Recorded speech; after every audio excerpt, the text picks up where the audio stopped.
Hello guys, good evening. Travel tayo ngayon.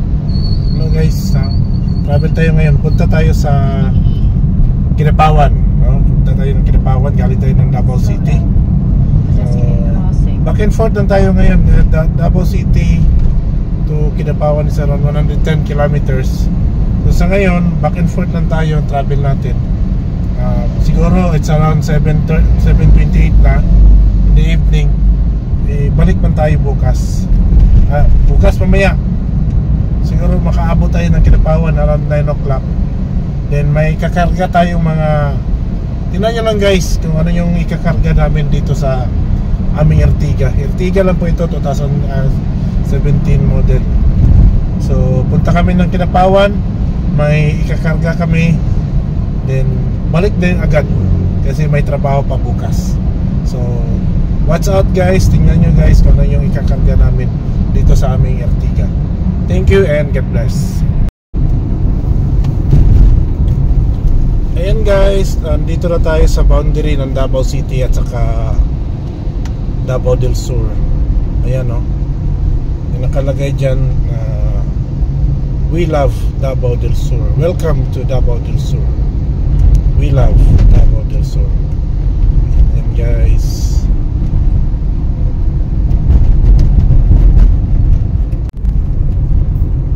Okay guys, umuulan ngayon. Malakas pala yung ulan dito sa Santa Cruz. Yan. Grabe. Ayan, nasa Santa Cruz na tayo. Ganito sitwasyon ngayon. Ayan, may checkpoint sa kabila.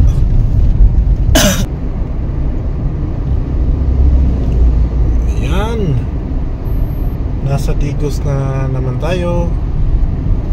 Ito yung famous dito sa Digos, yung MERS, native delicacies.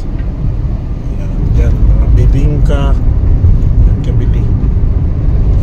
So go straight ahead. Okay guys, nasa Kidapawan na tayo. It's 8:59. Dali na. So we have another 10 kilometers sa ating ride ngayon.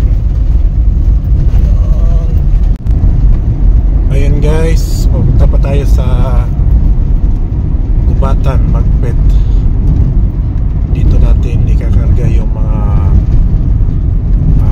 durian at saka yung lansones.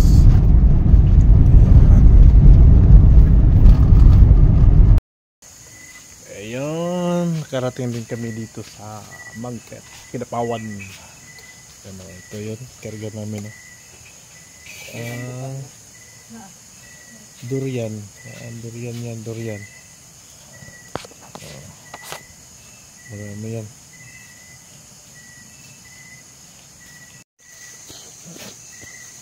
Yan, solid durian ang karga. Ayan o. Grabe, Ertiga oh.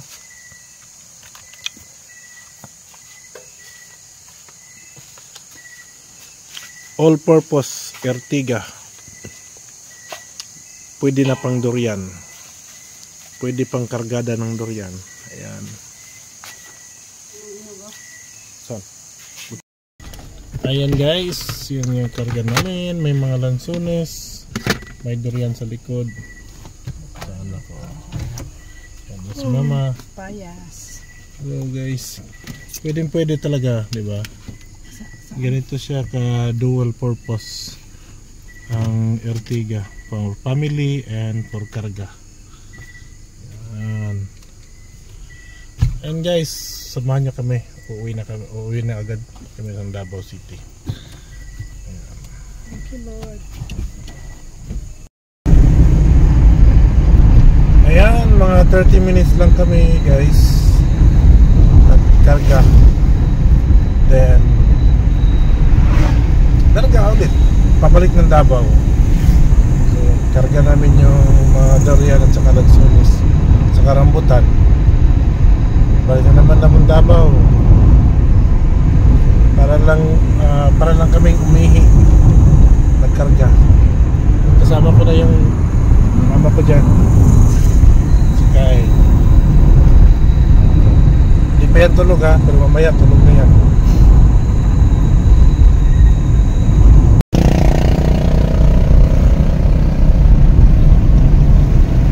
Pag nasa Kidapawan ka, makikita nyo itong mga pine tree nito.